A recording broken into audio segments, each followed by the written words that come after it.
The clicker doesn't work.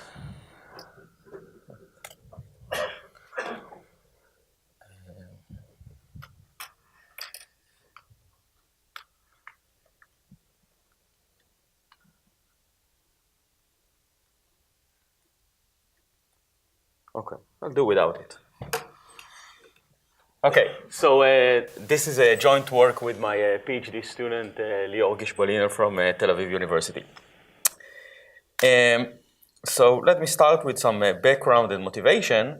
So let me just in the first slide, I didn't know if that the session chair is going to describe the main result in a nutshell, so let me do it again, and he did it very nicely, by the way.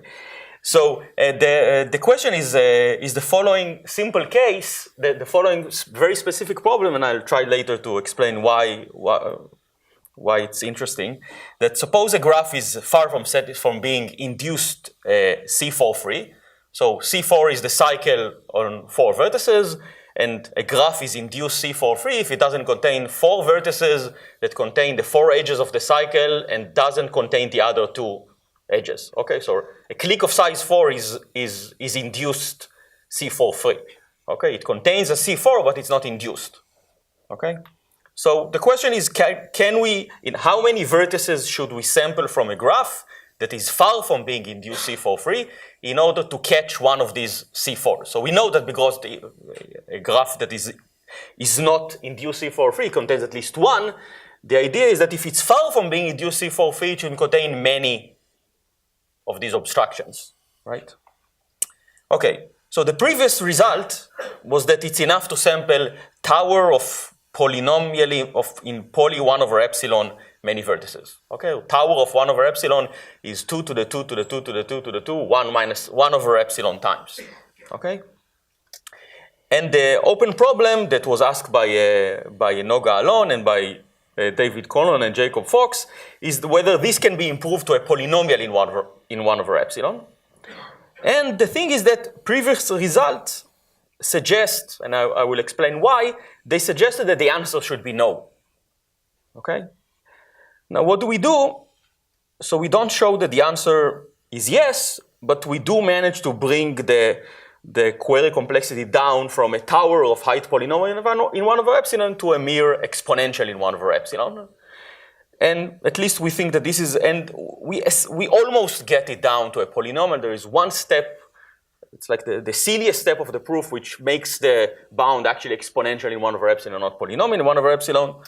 So we are, okay. And the most important thing, I think this is the most interesting aspect of this result, is that to do this, we have to overcome a natural barrier that prevented previous methods from getting this result. And this was the reason why it would have been reasonable to conjecture that the answer is negative, that you cannot do better than what you can do for other cases. So we at least now we can confidently conjecture that the answer is really polynomial in 1 over epsilon. Okay, so this is in one slide what's going on. Okay, so now let me give you the precise definition. So a graph is epsilon far from having a property if we need to modify an epsilon fraction of the entries of the matrix representing this graph in order to get a graph satisfying the property. Okay, so for example, if we were looking at the property of being triangle free, then epsilon far from being triangle free means that we need to remove epsilon n square edges to get a graph satisfying to get a graph that is triangle free, right? Because we will never add edges in order to make a graph triangle free. But if the property is being induced edge free, then we might want to add edges, because by adding an edge, you might destroy an induced copy, right? Okay, so this is what it means to be far from satisfying the property. And what is a tester for a property? So it's a randomized algorithm that can distinguish with high probability. Of course, the probability doesn't make a lot of difference, but between the case that a graph satisfies the property and the case that the graph is far from satisfying the property, and we want the query complexity to depend only on epsilon and not on the size of the graph, as is usually the case with testing. And we assume that the algorithm can ask whether a pair of vertices in the graph is adjacent or not. Okay?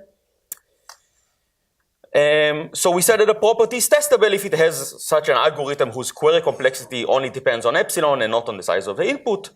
And as probably most of you know, this model of testing graph properties was introduced by Goldratt, Goldwasser, and Ron in 1998. Okay, so let me give you just two examples of how does a testing algorithm look like. So, for example, we want to test if a graph has a cut with at least n squared over 8 edges. Okay, so what do? We sample enough vertices, and we accept if and only if the max cut in the sample is, if the sample is of size q, if it's q squared over 8 minus an epsilon, right? So the easy part is that clearly if the graph has a large cut, then the sample will have a large cut. The difficulty is in the other side, okay? Okay, how do we test if a graph is triangle-free? So again, we sample q of epsilon many vertices, and we accept if and only if the sample is itself triangle-free.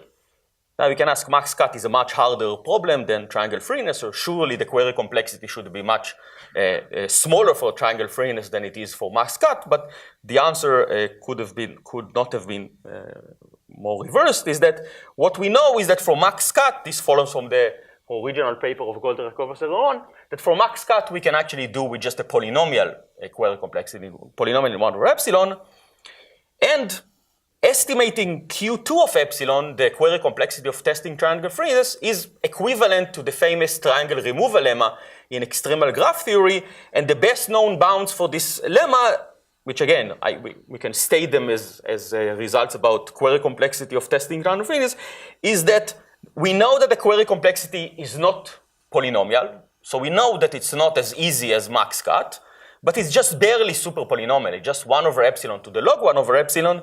But on the other hand, the upper bound is, again, is a tower. So the best known result is not tower of 1 over epsilon, but tower of log 1 over epsilon. But it's still a ridiculous gap between the upper bound and the lower bound. Okay? It's a tower of height 1. Yeah, that's what I just said. That it can be improved, but it's still a ridiculous gap between the upper bound and the lower bound. Okay, and why do we get this tower? Where do they come from, these towers?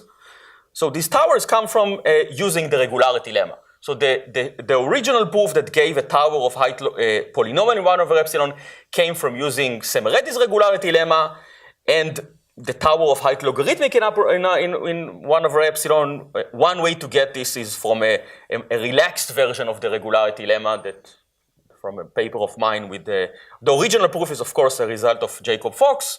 And a year ago, together with Guy Moshkovitz, we obtained a new proof of this result that got this bound from using a variant of the regularity lemma that has a better bound. And we more or less know that this bound is tower of height logarithmic at 1 over epsilon. So you cannot get better than this from this approach. Okay. So let me, the more general result of Goldratt, Goldwasser, and Ron was that every partition property is testable, actually with a polynomial number of epsilon. So what do I mean by partition property? Is that any property that says I can partition the graph into k sets, such that the density inside these sets is within this range, and the density between these parts is within this range. So two examples are k-probability and max cut.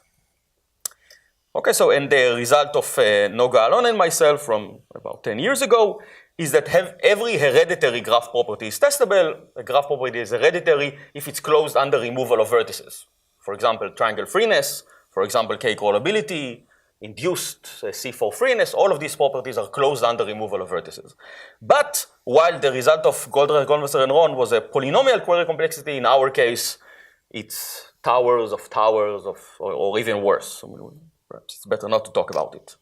Okay, so in particular, subgraph freeness, induced subgraph freeness, being a chordal graph, etc., all of them are testable with a constant number of queries. Okay, so a very natural question, given all of these results, is for when can, so we know that it's for some properties, for example, triangle freeness, we cannot test the property with a polynomial number of queries. So the natural question is, for when can we do it with a polynomial number of queries?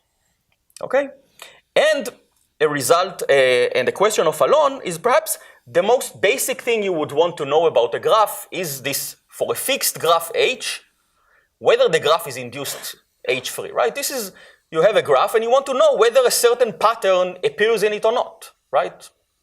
So at least for which properties P that are equivalent to being induced H-free for some fixed H, when is it easy, when is it hard, right? Is it an induced cycle of length 5, is it easy or hard? An induced path of length 7, is it easy or hard, okay? So combining a result of Noga and myself and the later result of Alon and Fox is that at least Noga's question, the second question, was answered for all H besides the 4 cycle. And as I'll say in a second, there was a very good reason why this 4 cycle was very stubborn.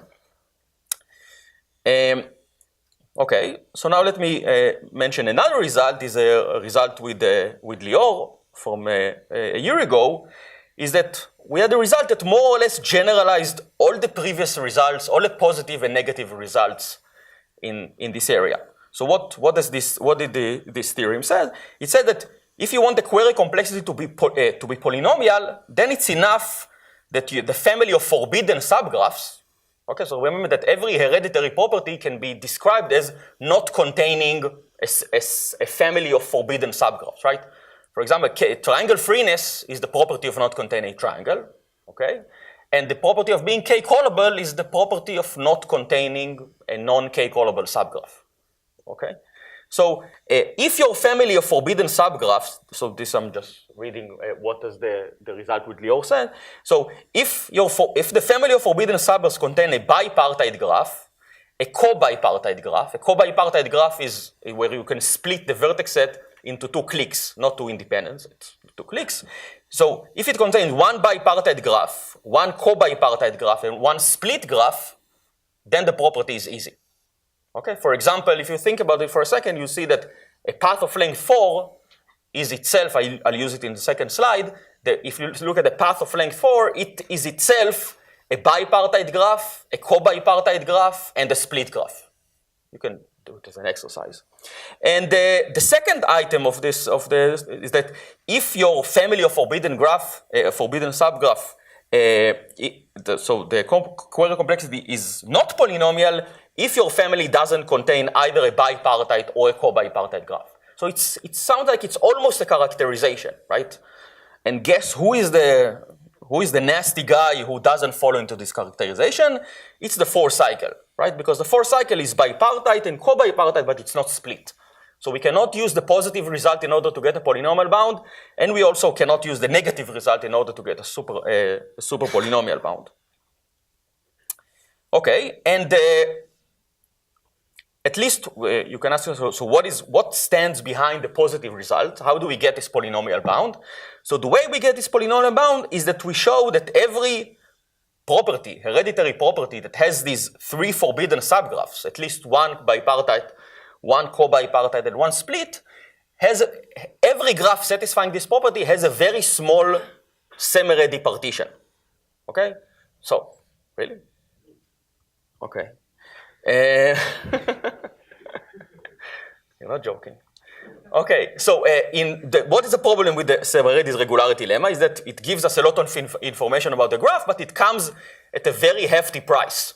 But this hefty price comes only at the worst case, right? So there are many properties, all those that fall into the first item of this theorem, all these graphs have a very small regular partition. So the way perhaps I'm now, because I'm not talking about this result, so I can just trash talk this result, is that because what we do is basically we run the usual proof of the regularity lemma just by using the fact that you have a very small regular partition, right? So any bound that you get, which is a tower, if you use the general regularity lemma, because you have a small regular partition, now it becomes much more efficient.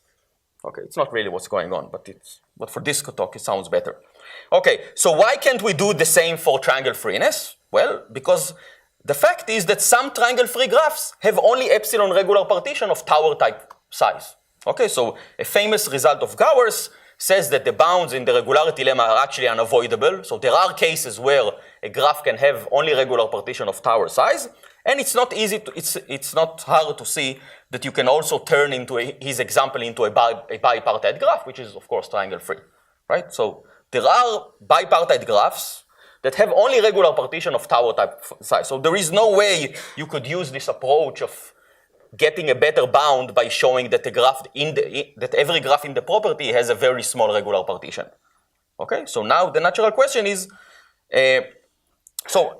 now I'm summarizing what was the bottleneck up to now, is that in all the cases, if you wanted to get a way, so I'm not saying that all the polynomial bounds that were obtained before were obtained using this efficient version of the regularity lemma, but I'm saying that almost all of them could be obtained using this approach. So let me give you an example. So for example, Noga Alon and Jacob Fox proved that the query complexity of testing a path of length 4 is polynomial in 1 over epsilon, and they did this by heavily relying on the structure of induced P4 free graph. Right? For example, I'm sure that all of you know that if a graph has no induced path of length on 3 vertices, on 2 edges, then it's just a union of cliques, right? And it's not hard to see that also to describe the graph that don't contain a path with 3 edges. Okay, there is a very simple sequence of operations that describe all of these graphs. Just taking a disjoint union of these guys or taking a complement. And what we did in this paper of Lior is that we can use the fact that, as I've said to you, that the path of length 4 is a bipartite, co-bipartite, and split to get the same result without relying on any structural theorem, just by using the fact that you have small regular partition. And so basically what the barrier was that in order to get a good query complexity, you had to get a good bound on the regular partitions of graph in the property. Okay, so then the natural question, what happens in induced C4 free graph? Is it true that graphs that are induced C4 free have small regular partition? Okay, so if you can guess, the answer is no. Otherwise, I wouldn't be standing here.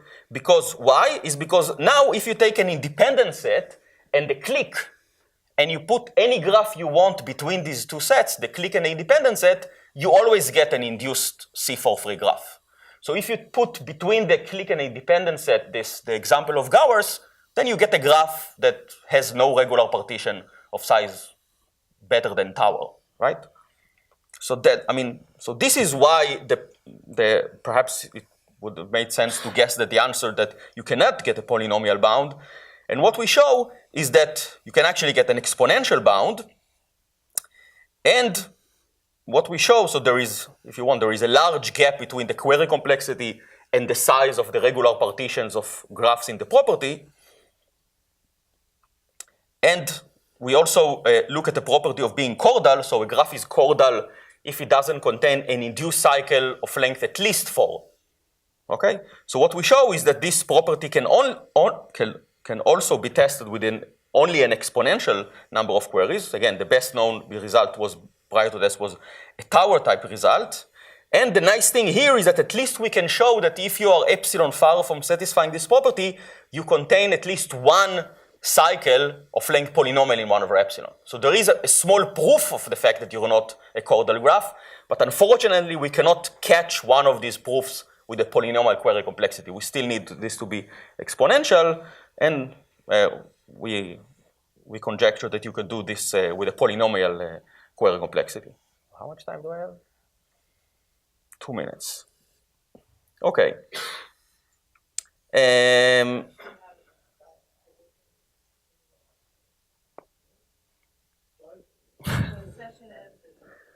Okay. So this is the theorem. So I'm just restating the theorem. So we want to show that every induced C4 free graph. Okay, so this is the main strategy of the proof, is that we want to show, remember that what I've said before, is that we had this obstruction, right? These graphs that are hard for this theorem is that you have this split graph that is a clique, an independent set, and then there is an arbitrary graph we have no control on between these two sets. So what we want to show is that every induced C4 free graph is roughly a split graph. Okay, and I'll say in a second what do we mean by roughly, and this should be compared with a famous result of Premel and Steger that if you're willing to settle for almost all C4 free graph, then almost all C4 free graphs are split graph, are generally split graph, but almost all of them. I mean, of course, we need to handle an arbitrary graph that is far from satisfying this, that is in the property, I mean, the strategy of the proof is that like we assume that the graph is C4 free, and then we gradually break it into an almost click and an almost independent set, and then look at what's going on between them, and then get a contradiction. Okay, so the first lemma that we have is that a graph with few induced copies, so it doesn't actually need to be completely induced C4 free, it's enough to contain few induced C4s, can be split into an independent set A and a small collection of almost clicks. Okay, so that's what I mean by that a graph that is induced C4 free is almost split. So it's not a click and independent set, it's an almost independent set and a small collection of almost clicks. Okay? And to do this, we use a theorem of Gyarfash, Hubenko, and Solimoji that says that induced C4 free graphs, the dense induced C4 free graphs must contain large clicks. Okay, and this, we couple this with another corollary of the partition properties of Goldratt, Kovas, and Ron, this time about testing for clicks. Okay, so this allows us to, the first step is to get this almost partition, an almost independent set and a collection of almost clicks. And then the other observation is that if you have two clicks and you have a matching, an induced matching of size 2, meaning two edges without the other, I mean, 4 vertices connected by 2 edges, and you don't have the cross edges, then this gives you an induced C4, right? Because it's an edge, another edge, and another edge, and doesn't contain the cross edges. So this means that if you look at this almost clicks, then you know that the bipartite graph between them don't contain induced matching of size 2. And then using a theorem of Alon, Fisher, and Newman, we can show that these graphs almost look like, how do we call them? Half graphs. Meaning that if you look at the adjacency matrix of this graph, it looks like this, like a step function. Okay, so there's a 1, there is a 0, and the border between the 0 and the 1 looks like a lattice path. Okay? So this is the first step. Okay, I have one more slide. So we do this thing, and then we show that these graphs, this bipartite graph, this nice bipartite graph, themselves have very small regular partitions. And then we are left with, after we've done this, partition the graph into an almost independent set and a collection of almost click. Remember that still we have to deal with, this is the hard part of the proof, is to deal with what happens between these two sets, right? Between the almost independent set and the almost clicks. And this is, again, in this area, there is no control. We have no control on what's going on there. Again, the example that I've mentioned before twice tells us that this is unavoidable, right? So even the graph is completely induced C4 free, we still might. And this is the more challenging part of the argument. Okay.